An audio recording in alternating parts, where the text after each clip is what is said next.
గుణాలుంటాయి. తేనేమో గొంతుని శాంతపరచడానికి, కఫం తగ్గించడానికి సహాయపడుతుంది. ఈ ఒక చిన్న అల్లం ముక్కని దంచి, ఒక టీ స్పూన్ తేనెతో కలిపి ప్రతి రాత్రి పడుకునే ముందు తీసుకుంటూ ఉండాలి. లేదా అల్లం రసాన్ని దంచి తీసి దానికి కొద్దిగా తేనె కలిపి కూడా తీసుకోవచ్చు. ఇది గొంతు దగ్గర ఉండేటువంటి ఆ ఖండాల ఇన్ఫ్లమేషన్ తగ్గించి గాలి ధారాళంగా వెళ్ళటానికి సహాయపడుతుంది. అలాగే మరొక మంచి హోమ్ రెమెడీ ఉప్పు నీళ్ళతోటి పుక్కిలించటం.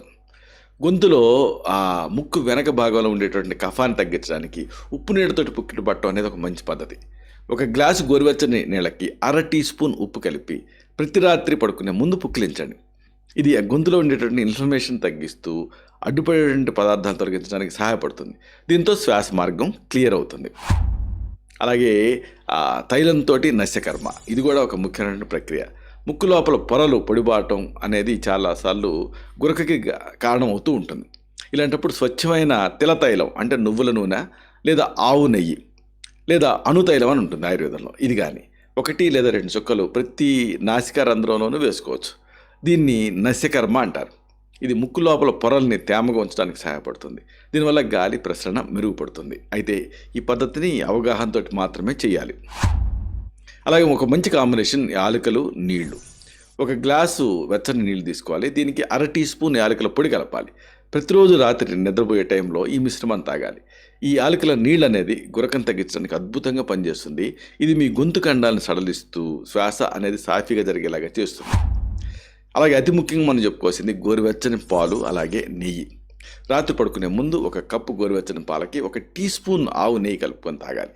చక్కెర, ఇతర పదార్థాలు జోలికి వెళ్లకుండా కేవలం ఇలాగే తాగాలి. ఆవు నెయ్యి అనేది కఫం పొరలని మృదువుగా ఉంచుతుంది. అలాగే గొంతుకి సహజమైన లూబ్రికేషన్ని అందిస్తుంది. ఇది ఓజస్ని పెంచుతుంది.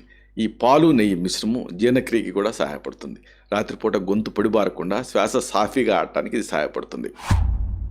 అతి ముఖ్యమైనది విహారం కూడా, అంటే నిద్రించే భంగిమ కూడా చాలా కీలకం. మీరు వెల్లికిలా పడుకుంటే మీ నాలుక, గొంతులోని మృదు కణజాలం అనేది శ్వాస మార్గంలో పడి అడ్డంకిని పెంచుతాయి. కాబట్టి గురక తీవ్రత పెరుగుతుంది. అందుకే మీరు పక్కకి తిరిగి పడుకోవడం అనేది అలవాటు చేసుకోండి. దీనికి ముఖ్యంగా ఎడంవైపు తిరిగి పడుకోవాలని ఆయుర్వేద శాస్త్రం చెప్తుంది. ఎడంవైపు పడుకోవటం అనేది జీర్ణ వ్యవస్థను మెరుగుపరుస్తుంది. అలాగే గుండెపైన ఒత్తిడిని తగ్గిస్తుంది. పడుకునే భంగిమ అనేది వాత దోషాన్ని శాంతపరచడానికి సహాయపడుతుంది. అతి ముఖ్యమైనది శరీర బరువుని కంట్రోల్ చేసుకోవటం. స్థూలకాయం అనేది గురకకు అతిపెద్ద కారణం కింద ఉంటుంది. మీ మెడ చుట్టూ, గొంతు కండాల దగ్గర ఈ కొవ్వు అంటే ఫ్యాట్ డిపాజిట్ అనేది పెరిగిపోతుంది. ఈ కొవ్వు శ్వాస చుట్టూ ఉండేటటువంటి ఆ కొవ్వును తగ్గించుకోవటం ముఖ్యం. అబ్డామినల్ ఫ్యాట్ని బరువు తగ్గించుకోవటం అనేది శ్వాస మార్గాన్ని తిరిగి తెరుస్తుంది. గురకని శాశ్వతంగా తగ్గించడానికి ఇది ఒక శాస్త్రీయ పరిష్కారం. అతి ముఖ్యమైనది ప్రాణాయామంతో పీల్చేటటువంటి శక్తిని. యోగా, ఆయుర్వేదం ఇవి శ్వాస నియంత్రణ ద్వారా గురకని నయం చేయడానికి సహాయపడతాయి. ముఖ్యంగా భ్రామరి ప్రాణాయామం అనేది అద్భుతమైనటువంటి ప్రయోజనాలను ఇస్తుంది. పడుకోవటానికి ముందు సుమారు ఒక 20 సార్లు అంటే 60 టైమ్స్ ఈ ప్రాణాయామం చేయాలి. ఈ సాధన అనేది ముక్కు, గొంతు లోపల ఉండేటువంటి కండాలని స్ట్రెంథన్ చేస్తుంది. శ్వాస మార్గంలో ఉండేటువంటి అడ్డంకుని